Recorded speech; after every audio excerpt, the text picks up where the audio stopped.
What's up, you beautiful chuds? Welcome to the Let's Talk Horror channel. Welcome to the Creepzone, and welcome to Tales from the Creepzone. This is my new side series where I will be going through all of the Tales from the Crypt series that have recently been added to Shudder. Of course, not a sponsor. I'd love it if they did. Please give me money, Shudder. But even if they don't, I'm doing it anyway. I'm doing this side series because, of course, I love Tales from the Crypt. I was going to go through them all anyway again. So I thought, why not bring you along on the journey? And that's exactly what this side series is. As I say, I am going to be going through all the episodes of Tales from the Crypt on every season. And I'm going to share my thoughts with you on individual episodes. And then I'm going to be ranking them every episode out of the creepy cackles rating. That's the cleverest thing that I could think of. I wish it was better now, but it's tough. That's what it is. But I'm going to be rating them out of five creepy cackles, and then of course when we get to the end of every season, then you're going to know as well what my favourite episode is. Of course, the first episode is already out. We spoke about episode 1, 2, and 3. So on this one, with season 1, there is only 6 episodes before we go into the monumental increase of episodes in season 2, because I think there's like 18 episodes, I think, in season 2. So, you know, maybe I've mugged myself over a little bit, but either way, I'm doing it, and we're going to go through and we're going to go on this journey together, talking about the series of Tales from the Crypt. I'm looking forward to it. But this one, of course, I'm going to be doing episode 4, 5, and 6, starting off with episode 4, Only Sin Deep. A narcissistic lady of the night learns a brutal lesson about the true cost of vanity after selling her beauty for $10,000, thinking nothing will come of it. But sadly, it's beauty before brains for her. This one, of course, it has the beautiful Martin McFly's mum is in this one. The beautiful Leah Thompson, hot but super strange choice in accent. I don't really like. Of course she's going for a New York accent, but it sounds like very forced. Like it sounds really weird, and also sometimes like some of the dialogue doesn't even like sound coherent. That could be the sound design itself. That could be them capturing the sound, or it could just be her accent. But is she super hot? Yeah, absolutely. Is her voice super shit? Yeah, pretty much. It's not great. This one here, it's interesting, and I think there's like a bit of a running theme with this end of the season. You know, 1, 2, and 3, 4, 5, and 6 definitely feels like a difference in the quality, but we'll get to that because, as I say, this is my opinion. Also, as I always say, this is my opinion. It doesn't have to be yours. So this is how I feel about these episodes. If you don't agree with that, well, don't. Like, that's up to you. This is how I feel about it. With this one, nothing necessarily really visually creative like the others so far. Of course, you know, we had the William Sadler one, where he's the electrocutioner, or the executioner. I don't know. Once again, literally in that episode, I couldn't figure out what it's called, and I still don't know what he's called. But you had that, very creative. Then we had, of course, you know, the serial killer murderer Santa one. Once again, really creative. And then we had the third one, which was, you know, Joe Pantoliano with hair, whether it's real or not, and he kept on dying and kept coming back, you know, like you know, the 9 lives that a cat gets and so on. Once again, creative. When we get to this end of the series, with that's just what I'm going into it, but it feels like very creative story wise, but also visually creative so far. In this one, it feels like a little bit less visually creative. It feels a little bit more standard in regards to it. The story itself is a little bit more creative. Of course, you know, of everything that happens, like I've mentioned, you know, she sells her beauty for $10,000 to some creepy bloke.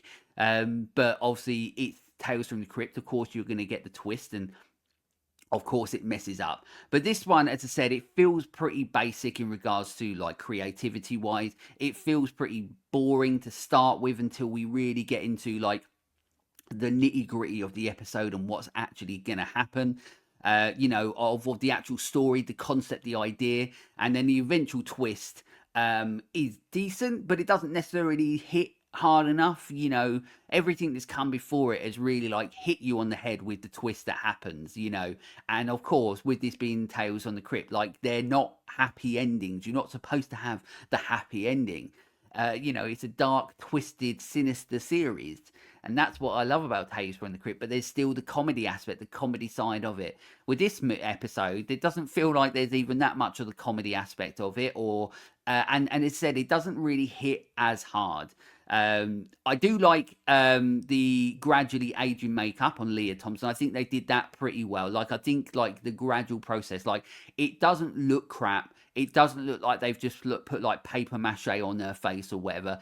You know, prosthetics wise, it actually looks good. They've done a good job. And I think that she performs through that well, apart from her crazy proper New York accent that she is clearly obviously putting on to the absolute maximum. Like, she's gone to 11 on that New York, Boston, or whatever accent it is. I apologize for anybody. It's like, it's not Boston and it's not this. I apologize if I pissed anybody off, but it is what it is. I'm English. What do I know? And there is also like something that kept on making me laugh is that there's like weird 80s music in the background that keeps on having like weird cat noises, like that sort of stuff. And that happened all the time in the 80s. And I sort of wish that they would bring it back, because it's so stupid and doesn't really make much sense, but it's also brilliant. Like, it's just another thing to laugh at. But yeah, bring back crazy cat growling, snarling sounds in movie music, please do it. Like somebody like John Williams and you know, Werner Herzog, everybody like that, or whoever, I don't even know. Alan Silvestri, Steve Jablonsky. I'm just saying names now. They might not even be real names. Bring back cat sounds in scores. Also, this episode, yeah, she does absolutely love to murder people. Like, she's all about murdering people. But in regards to where this goes from, like episode 1, 2, 3, 4, is this the weakest episode so far? Yes. For me, this is absolutely the weakest episode so far. It's not massively creative. It doesn't deliver the impact of, like, say, the twist sort of ending. And it just feels a little bit flat, a little bit boring at times. So that's this episode. That's that episode. So Only Sin Deep is getting 2 out of 5 creepy cackles. Not the best. But let's move on to episode 5. Episode 5, Lover Come Hack to Me. I'll talk about that. Charles, a gold digger he's got beautiful hair as well, but he's a gold digger who marries the shy, wealthy Peggy to steal her inheritance. During their honeymoon, a storm forces them into a derelict, decrepit house where Charles plans to kill her. However, he discovers a horrifying family secret. Peggy's family women murder their husbands. The women in the family murder their husbands on their wedding night to preserve love forever. Like I said, Lover Come Hack to Me, that's a crap episode title, isn't it? It's like the title of the episode feels like they had no idea what to call it, and they were like, well, do they hack people? Yeah, let's call it this. So it's not that necessarily inspiring when it comes to the title of it. I do like the fact that already visually this is a lot more creative than the last episode. I do love the fact that this episode gets right into it, like straight away, like it's already off to the races, which is really cool. I like that it continues the tale of, like, Tales from the Crypt, where the guy or people are already bad. You know, like, most of the time you've already got questionably bad people or flat out bad people who are making horrible choices, and then of course they get their comeuppance, or someone gets their comeuppance. You know, I love the fact that once again it continues that this guy obviously is an absolute dick for what he's doing, but will he get his comeuppance? Like, you already know. Like, the thing with Tales from the Crypt is that you already know most of the time that these people that you start your journey with are the people that are going to end up in the shit, right? The exciting thing about Tales from the Crypt is going, how do they get into all that shit? How does it end up? How do they meet their maker? How do they get their comeuppance? That's what's so fun about Tales from the Crypt. But as I said, visually already a lot better than the last episode. Good production design. I love the creepy house, like the production design on the creepy house, the lighting, that all works really well. Definitely is a way more intriguing plot than what, you know, the Leah Thompson one was. As beautiful as she is, and an awful accent, it's definitely a lot more interesting to see where it goes. I think this one definitely does lose momentum, you know, unlike the first sort of 3. You know, they just keep going at a pace. You know, apart from episode 3, I think, you know, falters a little bit, you know, with like, oh, okay, well, this is what it is. You know, you don't. at the end of the day, when you're watching a Tales from the Crypt episode that are like between 20, 30 minutes long, we don't want to get fucking bored. Otherwise, they haven't done their job. You know, we watch loads of feature films that are hour and 30 or plus that we get bored at. But we shouldn't really be getting bored when we're watching something that's like 20, 30 minutes. And sometimes with this episode, it just like lingers on things a little bit, or you know, it starts really well, then lingers a little bit, and then picks up, of course, when it gets nearer the end. But you know, once again, like, it should just be constantly full force, you know, like the first part of the series. It's just should be constantly going, keeping your attention span, keeping it going. But yeah, and because we get that really like overly long, weird, like sort of sex scene as well. Once again, like, it's just, it just slowed down the momentum of the episode. You know what I mean? Like, they could have just done it like where they're going to, you know, they're going to cut away, and then that reduces the runtime of the long sex scene, and then we can move into like another aspect of the story that drives it along. But it picks up again afterwards, because the woman is now banging another man. She brings another man to the house, and then she does the same. She basically axes him. You know, like mother, like daughter, because you think that it's her, but it's not, because it's actually the guy is seeing what happened with her mother and everything like that. So, and also she does swing the weird axe throughout this. I don't know if anybody else noticed this, but I don't know whether it's because of the camera angle they're doing it and the way they're shooting, but the way that she swings the axe is super weird. It's the weirdest way of swinging an axe I've ever seen. But as I said, that could just purely be because of the technical side of it, of how they're trying to film it. But at the same time, maybe film it slightly different so she doesn't look like an absolute mental swinging an axe, but not in a good way. Like, being mental swinging an axe, that's fine, but actually look like you're being mental swinging an axe, rather than holding it and standing so stiff with an axe, giving enough people to, I don't know, commando roll out the way. You know, that's what I'd do. You know, do that, or a little spin round, you know what I mean? But yeah, you know, and we have got a really cool shot of her where she actually does somehow axe somebody with a weird axing, you know, the way that she does it. But she's got blood all over her face, and it's just like a really cool shot. Visually, good. Visual. As I said, this episode, visually, storytelling wise, it's very good.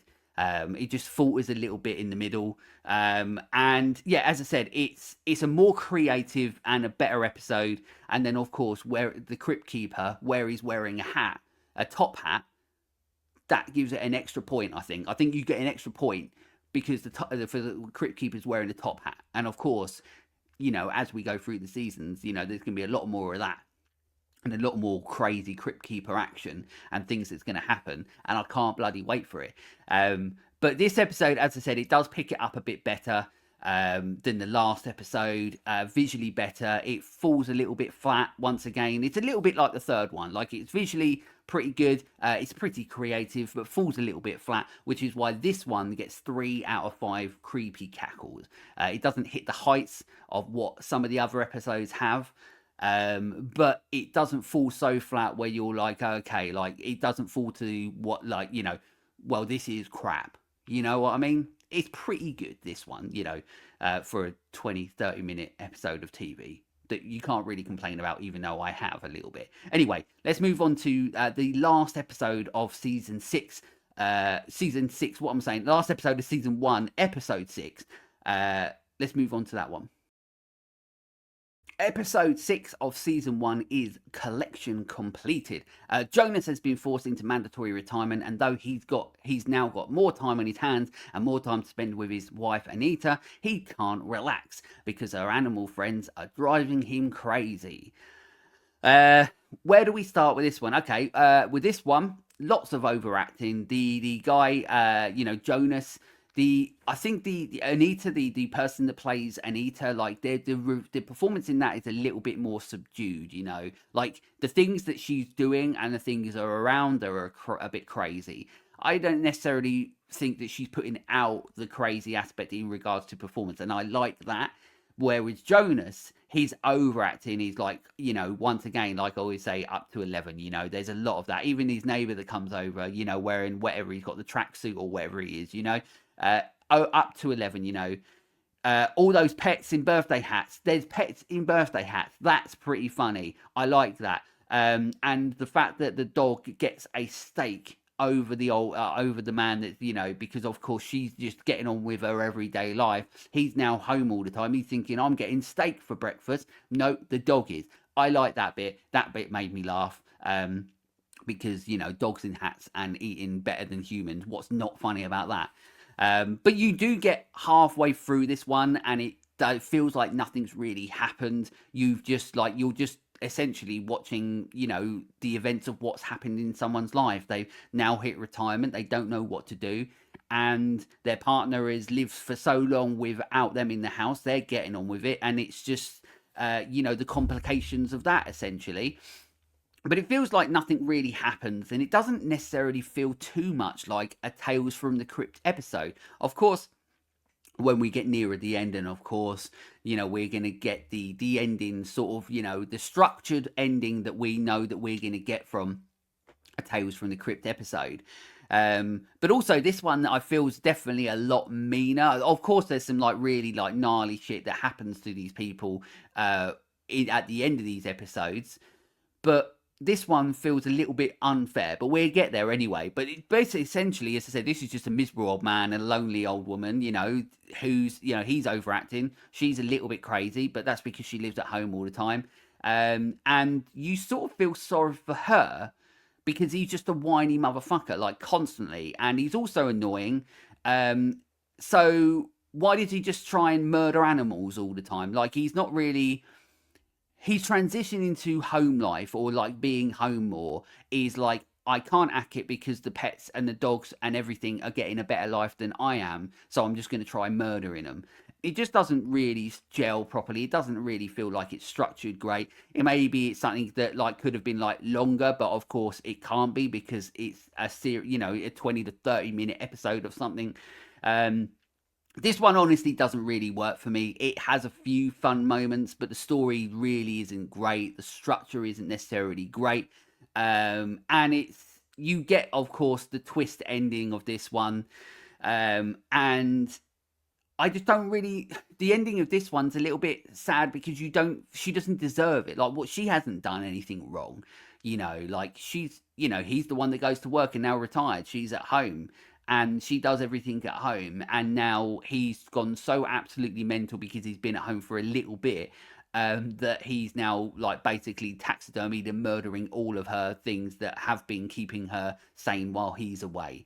And I felt really bad for her. But also, you know, once again, this is Tales from the Crypt. You know, you're not always, you know, a lot of these people, you're like, oh, okay, they're getting the things that they deserve at the end. This one, she doesn't deserve this.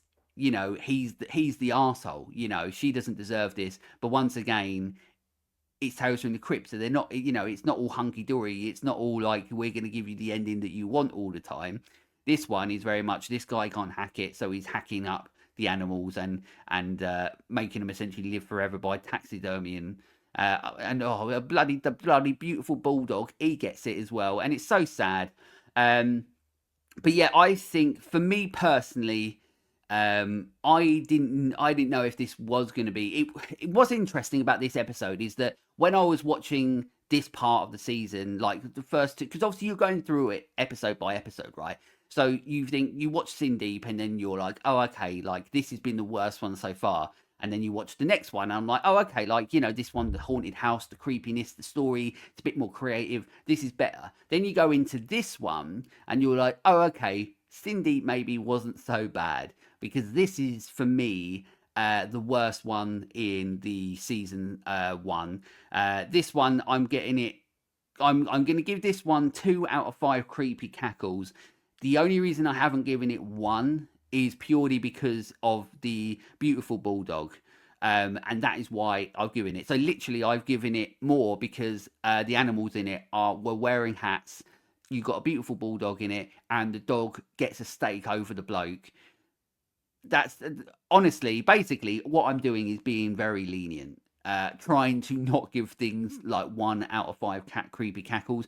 But honestly, for me, this one pretty much is. You know, if another episode is better than this, like, is Cindy better than this? Yeah, not by much, but it is better than this. So maybe this is the 1 out of 5 creepy cackles. But yeah, this is my least favorite from the season. I just, wanted more from it, and it didn't really have the impact that maybe it could have. I just don't know. But it's a weird ending to the season, and I think that that's one of my interesting things is that I'm really surprised that the three strongest episodes are at the start of this season. Um, I would have thought that they would have like split it up a little bit more. Like, say for example, like all through the house.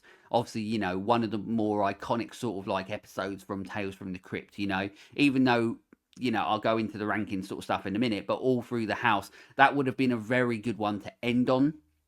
End on a high, end on that sort of one. As I said, like it's like a 20 to 30 minute slasher movie essentially that has the moral sort of code of what Tales from the Crypt is, and the comeuppance that they get, and her screaming like mad and stuff like that would have had like a really big impact of ending the series with that episode, and then people like, shit, can't wait for the next one. Whereas like with me, it's like, oh, you've ended it on the worst episode. Like, and as I said, this could be like someone's favorite episode, or this might be somebody's not least favorite episode. But for me, yeah, that episode was my least favorite, and I'm surprised that they ended it on that one rather than sort of going out on a high. But yeah, that's the season. That's season one. When it comes to the best episode of season one, of course, when it comes to season two, it's going to be a little bit tougher to think about it because there's so many episodes. Because if we end up getting 4 or 5, or if not more episodes that I'm like, that's a banging episode, 5 out of 5 creepy cackles, well, then I'm going to have to narrow it down. But this one, out of season one, as much as I absolutely love, and I said on the first episode, as much as I absolutely love all through the house, there's just something about the first episode, The Man Who Was Deaf, with William, or as it says, Bill Sadler. That episode is just something that I really love, really connect with that episode in regards to I love the structure of the story, and of course, his performance in it, and the fact that, I like electricity. That's always a line that gets me, and I think that it's just an episode that works so well in regards to the pace, and it has like a very, very good Tales from the Crypt twist ending. What he's been doing to other people, even though and also, like I said in the episode as well, it's like the morality side of it. He's doing this to people that he knows sort of deserve it, and then it becomes a little bit more than that, and it becomes the morality side of it, and then of course he gets his comeuppance in the end. To me, that's like a pure proper Tales from the Crypt episode, and all through the house is like that as well. But there's just something a little bit more that I love about The Man Who Was Deaf. So that got 5 out of 5 creepy cackles. So my favourite episode of season one is The Man Who Was Deaf. But we'll see what ends up being my favourite in season two. So of course, as I said, this is the show. I'm going to keep going. I'm going to do my absolute best to keep doing them and to bring out an episode that has, as I said, 3 episodes per episode of this series, and we keep going. And of course, if there's an odd one, there's an odd one. If we get to see, if there's like, say, an odd one where it's 2, I'll try and keep that to the end, to the last episode of the season that we're talking about, because then I can do this sort of end bit where I'm talking about what I think about it overall and so on. But overall, it's Tales from the Crypt, right? And this is why I'm doing this. I love Tales from the Crypt. As I said, it is a something like a series of movies and a TV show, and the iconography of everything that Tales from the Crypt is, and the Crypt Keeper, and the theme, and the voice that John Cassier created, for this Crypt Keeper. Like everything about it really is something that started me through my journey through horror. I absolutely love Tales from the Crypt, and I really enjoy going through season one. But what's great is that, when you get through the 6 episodes, you're like, I wish there was more.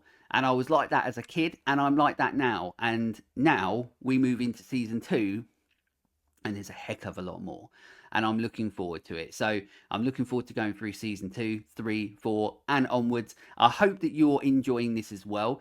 As I said, this is the first time I've done a sort of side series podcast, so it is a lot about working it out, but I really hope that you are enjoying it, and I hope that you're going to enjoy and continue going on this journey with me through Tales through the Crypt, with the side series Tales Tales from the Creepzone. Which is what I keep on forgetting that it's called every single episode, and I'm sure when we get through every season, I will still forget what this show is called. But keep joining me on this journey through Tales from the Creepzone. I think I've literally just said the name of the show rather than Tales from the Crypt. Enjoy this. Just enjoy this. I hope you're enjoying it. I can't speak. I don't know what I'm doing, but I really hope that you're enjoying it. But until next time, when we get to season 2, stay creepy, fuckers.